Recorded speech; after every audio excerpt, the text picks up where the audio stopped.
Shalom Ibu Bapak sahabat hidup yang berbahagia dalam Kristus, kita bersyukur kepada Tuhan karena hari ini Tuhan menyatakan kebaikan buat kita semua. Kita bisa kerja, melayani, menjadi saksi Kristus.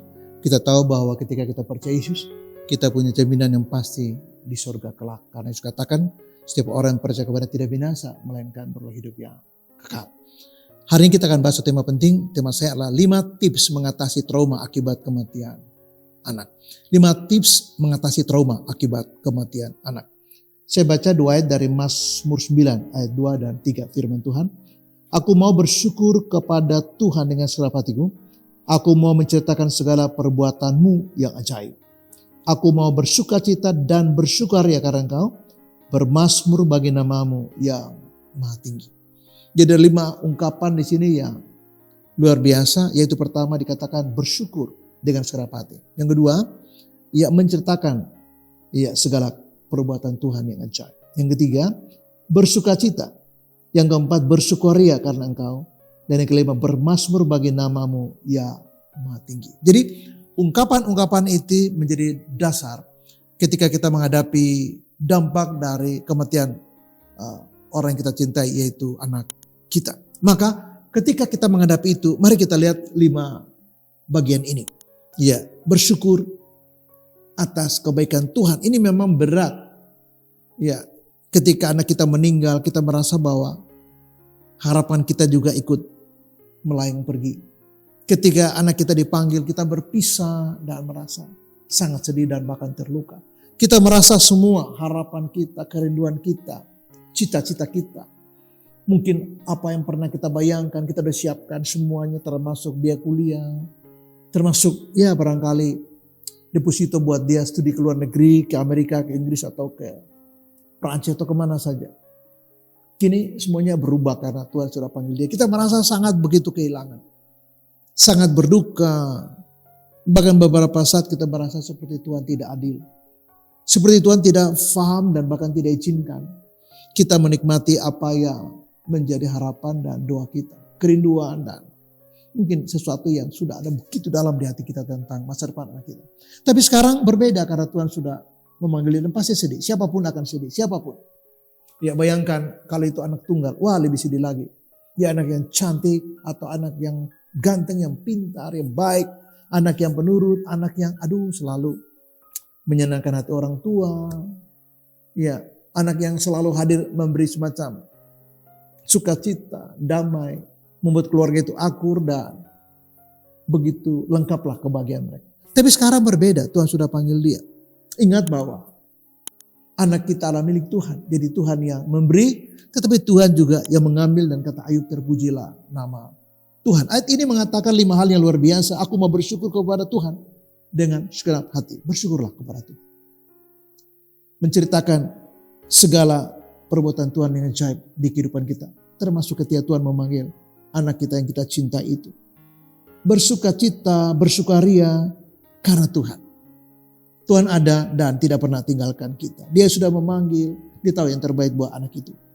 Bermazmur bagi nama Tuhan yang maha tinggi. Jadi 2 ayat ini menolong kita untuk menghadapi situasi duka, situasi yang menyedihkan, rasa kehilangan. Kita merasa terpisah dan mungkin hari-hari kita menjadi sangat berat. Dan Tuhan tahu. Sehingga kita mari melihat peristiwa ini dari perspektif 2 ayat ini. Mazmur 9 ayat 2 dan 3. Hal yang kedua, mari kita hadapi kematian anak kita dengan realistik. Satu pengalaman duka cita yang menyedihkan, yang tidak pernah kita bayangkan sekarang terjadi. Bagaimana kita menghadapi? Kita harus terima itu sebagai pengalaman yang real, yang Tuhan izinkan terjadi. Ingat bahwa ada Allah dan ketetapan Allah bersifat absolut buat kehidupan kita, anak-anaknya. Kita tahu itu sulit, kita tahu itu berat, kita tidak siap sebenarnya. Kita bahkan kaget dan bertanya, ini apa ini? Beberapa orang menyangkal dan ini membuat kita makin terperosok lebih dalam dan seringkali terluka di sana. Saya baca satu ayat dari Mazmur 37 ayat 23, firman Tuhan berbunyi, Tuhan menetapkan langkah-langkah orang yang hidupnya berkenan kepadanya. Apabila jatuh, tidaklah sampai tergeletak sebab Tuhan menopang tangannya. Jadi ini sempat dibikin lagu, Tuhan menetapkan langkah-langkah orang yang hidupnya berkenan kepadanya. Apabila ia jatuh, tak sampai tergeletak. Sebab Tuhan menopang tangannya. Jadi ayat ini menghibur kita bahwa jalan hidup kita bukan seperti yang kita bayangkan. Jalan hidup kita tidak pasti yang kita rencanakan dan pikirkan. Ingat bahwa rencana Tuhan jauh di atas daripada pemikiran kita. Jauh di atas daripada apa yang kita bisa harapkan. Nah, jalan ini adalah jalan yang tidak mudah kita pahami. Paulus katakan, siapakah yang mengenal pikiran Tuhan? Siapakah yang bisa mengenal jalan-jalan? Jadi saya mengatakan terlalu ajaib jalan Tuhan. Setinggi langit di atas bumi, demikianlah jalanku dari jalanmu. Jadi jalan Tuhan jauh lebih tinggi dari jalan kita.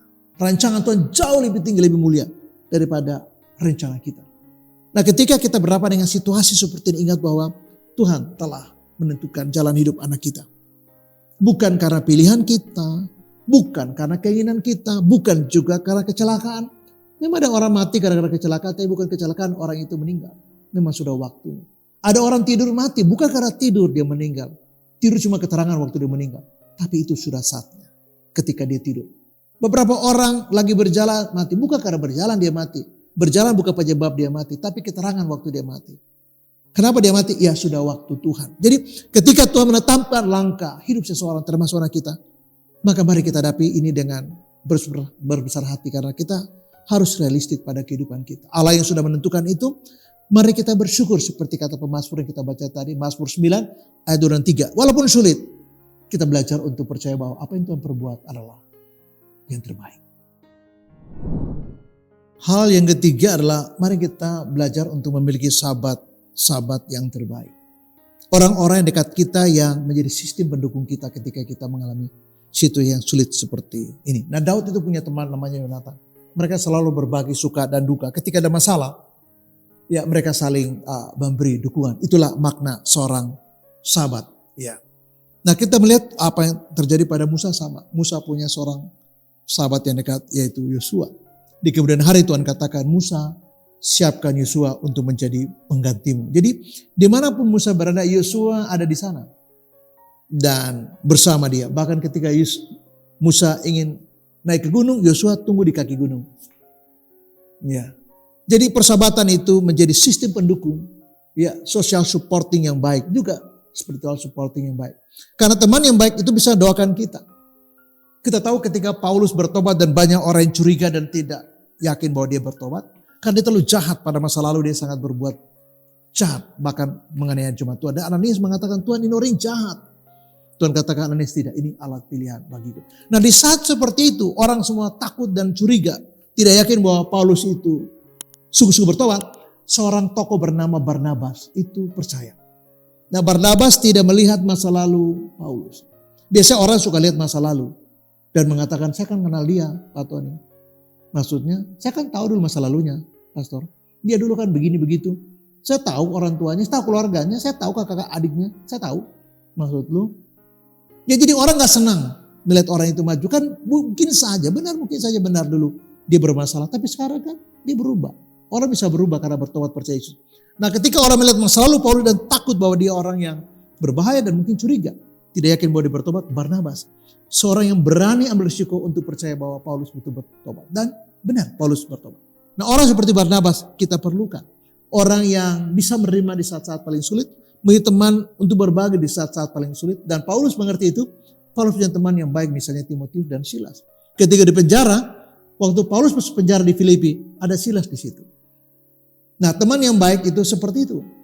Jangan Paulus masuk penjara, malah Silas kemudian menyangka, aduh, kayaknya saya gak kenal orang ini. Memang kita bersama-sama di satu kendaraan, tapi saya gak kenal dia. Dia kenal saya, tapi saya gak kenal dia. Ya, seperti Petrus pernah satu titik di mana dia memilih menyangkal Yesus. Ditanya, kamu kan sahabat orang itu. Enggak, ngomong apa sih? Ngaco. Tapi kamu kan bersama dia tadi saya lihat, kamu gigau kali. Dari bahasa kamu kelihatan kamu bersama dia. Kan kamu muridnya. Lalu Petrus mulai menyangkal. Ada saat seperti itu dan Petrus kemudian belajar untuk sabar. Nah, memiliki social support atau spiritual support. Orang-orang yang baik, orang dekat dengan kita sangat diperlukan di saat kita mengalami hal yang berduka seperti ini. Hal yang keempat, kita harus yakin bahwa Tuhan itu baik. Ketika ini terjadi, pasti secara manusia, saya katakan pasti, sedih sekali. Pasti secara manusia kita merasa kehilangan dan hambar sekali hidup kita. Ada banyak mimpi kita yang terkubur dan seolah-olah hilang. Ada situasi yang begitu berat yang Tuhan izinkan terjadi di mana seorang yang kita cintai, anak kita dipanggil Tuhan, itu pasti menjadi situasi yang paling sulit yang pernah ada. Mengapa? Sebab tingkat depresi atau stres pada situasi seperti ini paling tinggi. Yaitu kematian orang-orang yang kita cintai. Paling tidak menurut dua pakar hal ini, yaitu Rahel dan Hope dalam skala mereka. Bahwa kepergian orang yang kita cintai, yaitu keluarga atau pasangan atau kekasih yang meninggal, itu berat sekali. Ya, duka cita karena stres, beban stres karena orang yang kita kasih meninggal itu sangat tinggi dan paling tinggi. Nah, tapi mari kita sebagai orang percaya Yesus harus tahu bahwa kalaupun ini terjadi dan Tuhan izinkan terjadi, sudah katakan tadi bahwa Tuhan menetapkan langkah-langkah hidup kita termasuk anak kita. Tuhan katakan sudah sampai di sini saja. Ya sudah. Siapa yang bisa protes? Ya cukup sampai di sini. Ya siapa yang bisa gugat itu? Karena apa yang Tuhan perbuat, Dia yang berkuasa melakukan. Dan Tuhan tidak tanya kita setuju atau tidak. Keputusan Tuhan tak bisa dibantah dan tidak bisa dianulir. Tidak bisa diubah.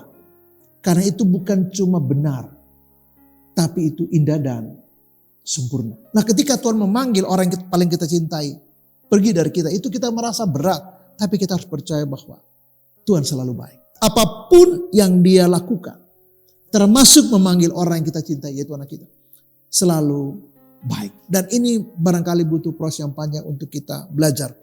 Paulus menulis surat kepada jemaat Tuhan di Roma. Dia mengatakan bahwa Allah turut bekerja dalam segala sesuatu untuk mendatangkan kebaikan bagi mereka yang mengasihi Tuhan, bagi mereka yang terpanggil sesuai dengan rencana Tuhan. Nah, ini ruang buat kita belajar untuk percaya dan dewasa. Kita harus tahu bahwa Tuhan sedang bekerja. Bagaimana caranya? Ya kita nggak ngerti. Bagaimana bentuknya? Ya jauh dari penalaran kita. Jauh dari pengalaman empiris kita. Tapi kita mesti percaya. Apa yang kita harus percaya, Pastor? Bahwa apapun yang terjadi, apapun situasi yang pelik yang Tuhan izinkan terjadi adalah membawa kebaikan bagi kita. Dan itu harus kita percaya. Bahwa Tuhan baik. Dan Tuhan yang baik itu melakukan yang terbaik buat kehidupan kita. Termasuk sesuatu yang kita tidak paham ketika anak yang kita cintai dipanggil oleh Tuhan. Kita akan mengatakan, kalau boleh saya, kenapa anak saya? Ya Tuhan yang memanggil dia, bukan kita. Dan karena itu, biarlah kita yakin bahwa apapun yang terjadi, Tuhan selalu baik. Dan pada titik itu kita belajar untuk percaya secara full dan sepenuhnya kepada Tuhan. Hal yang kelima, saya mengutip apa yang Paulus tulis surat kepada jemaat Tuhan di Efesus. Hendaklah kamu kuat dalam Tuhan, dalam kekuatan kuasanya. Itu poinnya. Jadi mari kita bangkit dan tetap kuat. Mari kita jaga kesehatan, jaga makan, tetap istirahat. Janganlah terhanyut terlalu jauh dan dalam kepedihan dan lara dan duka cita. Kita tahu ini pasti menyedihkan, tapi biarlah kita bangkit. Kita kuat dalam Tuhan dan mari bersyukur, berharap tetap menjadi saksi Kristus dimanapun kita berada. Saya menutup dengan saya yang mengatakan begini. Ketika Tuhan memanggil orang yang kita paling cintai, yaitu anak kita. Kita tahu ini sulit dan berat. Menyedihkan pasti. Sedih itu udah pasti. Tapi kita tahu bahwa Allah baik. Dan rancangannya, ketetapannya sempurna atas kita. Termasuk hal yang terjadi di mana anak kita dipanggil oleh Tuhan. Maka mari kita bangkit dan kita menjadi saksi. Dan mengatakan bahwa Tuhan Yesus baik. Apapun yang terjadi, kita katakan bahwa ketetapan Tuhan, keputusan Tuhan yang sudah memanggil anak kita yang kita cintai adalah yang terbaik bagi kita, yang terbaik bagi dia. Dan itu membawa hormat dan kepujian bagi nama Tuhan. Terus memberkati dan shalom. Amin.